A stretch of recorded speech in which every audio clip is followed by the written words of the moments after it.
Have you ever, like, found yourself nodding along with someone, agreeing, and then maybe later you kind of stop and think, wait, did I really agree with that?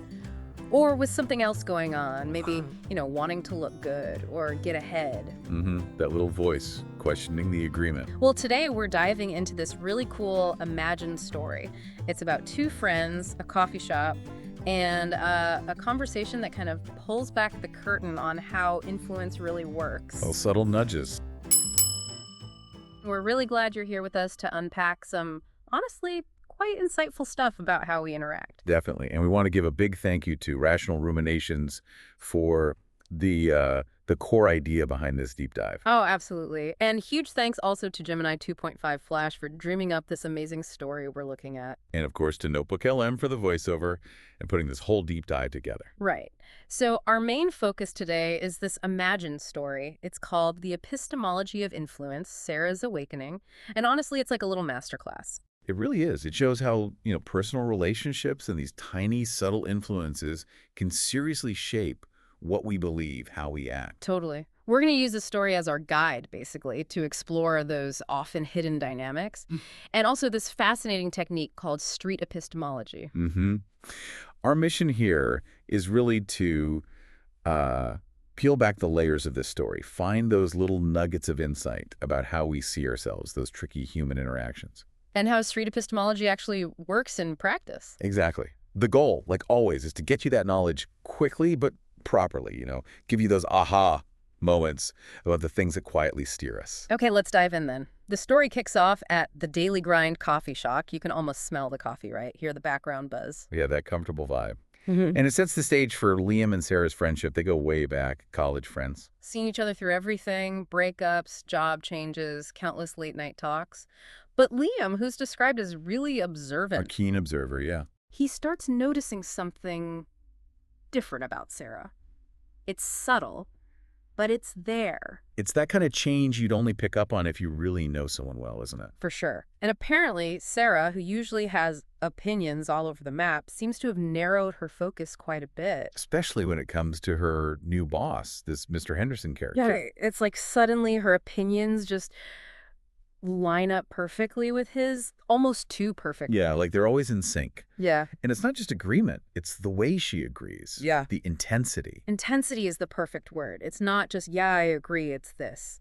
Effusive praise. The story paints this picture of her swirling her latte, talking about him nailing some presentation. Beaming, almost. Totally.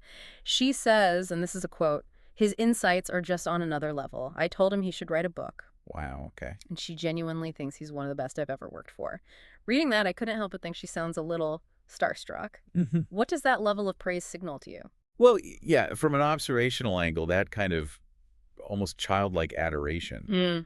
For a boss, it definitely sets off a few little alarm bells. Right. It suggests maybe an uncritical acceptance, like a halo effect where everything this person says is automatically brilliant. Yeah, exactly. And Liam, in the story, he sees this pattern, but he also figures, correctly probably, that just calling her out directly. Oh, that would go down badly. Right, it'd just make her defensive. Yeah. So that brings up the question, if you can't confront, what do you do? That's the million-dollar question. Because saying, hey, Sarah, stop sucking up is probably not going to end well over coffee. Not at all. And this is where Liam decides to use street epistemology. Now, for anyone listening who isn't familiar, how is that different from just having a debate? Or even, like, therapy? That's a great question. It's fundamentally different. Street epistemology isn't about winning an argument or diagnosing someone. Yeah. It's a really powerful, non-confrontational way to talk to someone, to help them gently examine why they believe something. Instead of attacking the belief itself, you explore the reasons behind it, the foundations. So you're not saying you're wrong, you're saying, why do you think you're right? Pretty much, yeah. The goal is to encourage self-reflection, make it safe for them to explore their own thinking, not to score points. Okay. And Liam starts super gently. He just acknowledges her admiration, no challenge. He says something like, he does seem to inspire a lot of admiration from you, Sarah. You often talk about how great he is. Yeah, no judgment, just reflecting what she said, like a warm-up. Exactly. And that initial acknowledgement, it's absolutely crucial in street epistemology. It builds trust, makes the other person feel safe. Okay. By validating her feelings first, Liam shows he's listening empathetically, he's not attacking her. People are way more open if they feel heard and respected, It kind of lowers their guard. Right, that makes sense. Then he brings in the first big question, the cornerstone of this method, the calibration of certainty. The confidence scale, yeah.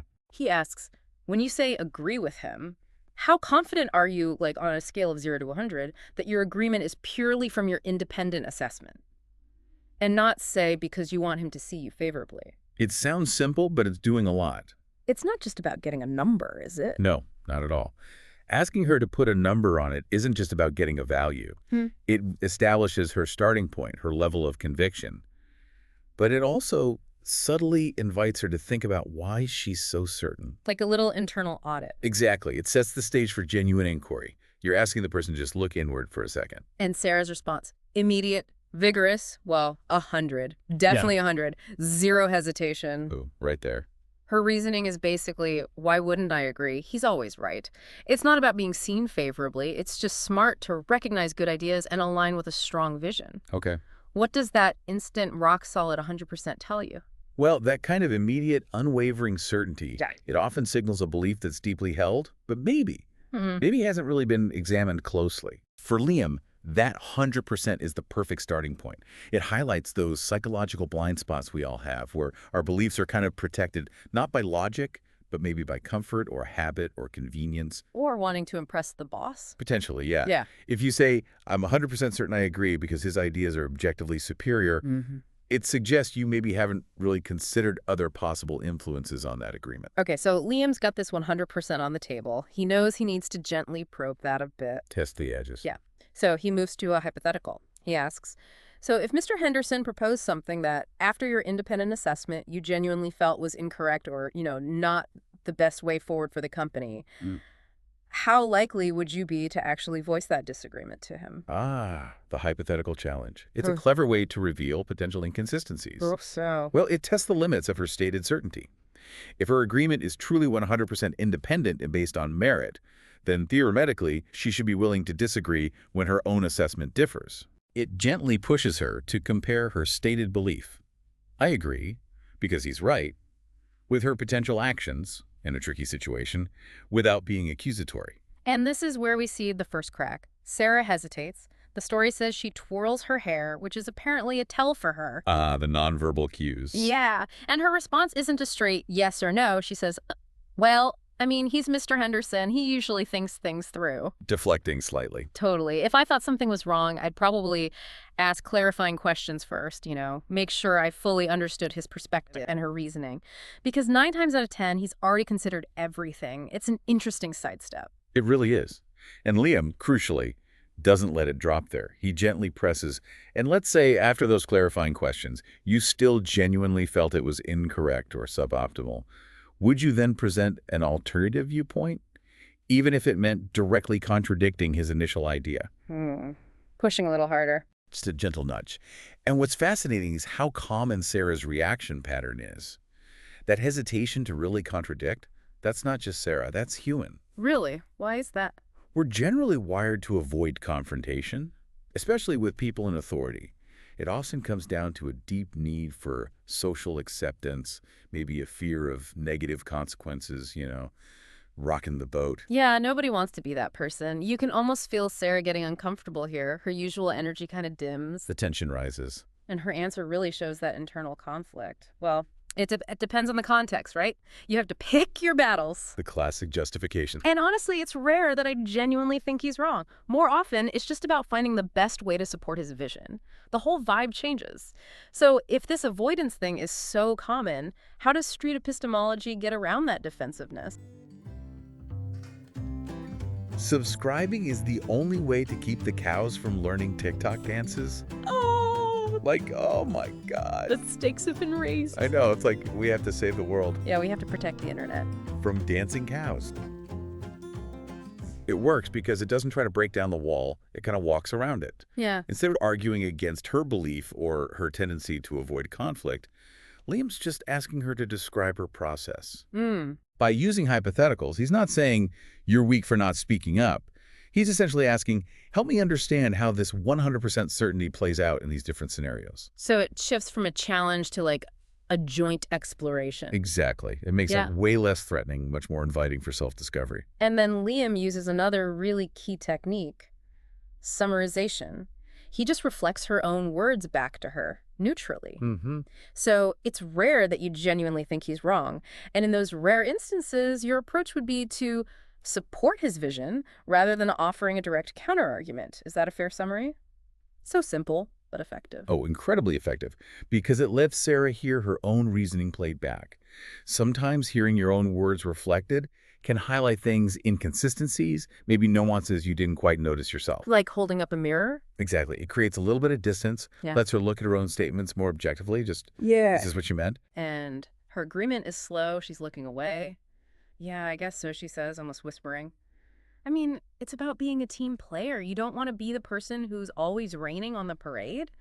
That quietness feels really significant. It is. It signals a shift is happening. Now, this is where things get really interesting. Liam connects her behavior back to her core values. This feels like a critical moment. It is. This is where the potential for cognitive dissonance comes in. He asks softly, but it's quite pointed. And if being a team player sometimes means withholding a genuinely held, independently formed counter-argument, how does that align with your value of, say, intellectual honesty? Yep. Or contributing the best possible ideas? Oh, yeah. And he reminds her, you always valued speaking your mind and challenging assumptions in college, remember? Yeah. It's a direct appeal to who she used to be or who she thinks she is. Right. Liam isn't accusing her of being dishonest. He's gently pointing out a potential clash between her current actions, withholding disagreement to be a team player, and her deeper values, like honesty and contribution. That creates tension inside, right? Well, exactly. Cognitive dissonance, that uncomfortable feeling when your actions don't quite match your beliefs or values. It's that discomfort that motivates us to think more deeply, to try and resolve the inconsistency. He's basically asking her, how do these two things fit together? Do they? And you can just picture Sarah's reaction, looking around the coffee shop, avoiding his eyes, that confidence just gone. Yeah, the discomfort is visible. Her voice is described as a whisper when she admits, I guess I haven't thought about it like that. I want to do well. And Mr. Henderson definitely appreciates it when people are on board. You can almost feel the weight of that. It's a raw moment of realization starting to dawn. And Liam stays supportive, right? He doesn't jump on it. No, that's vital. He keeps that empathetic, non-judgmental tone. He agrees. He probably does. Most leaders appreciate support. But then he gently brings it back to the main point. The question I'm trying to explore with you is whether the way you're offering that support is always consistent with your own internal compass, or if there's another motivation at play that you might not be fully aware of. So he keeps the focus on her internal state, her awareness. Precisely. It keeps her engaged in the self-inquiry, reassures her she's not being judged, just invited to examine things more closely. And Sarah is quiet for a bit, stirring her latte. The story says the silence isn't awkward, just thoughtful. Processing time. And then she asks the breakthrough question, slowly. So you're saying, maybe I'm not always agreeing because I truly agree, but because I want something from him, like approval or advancement. Wow.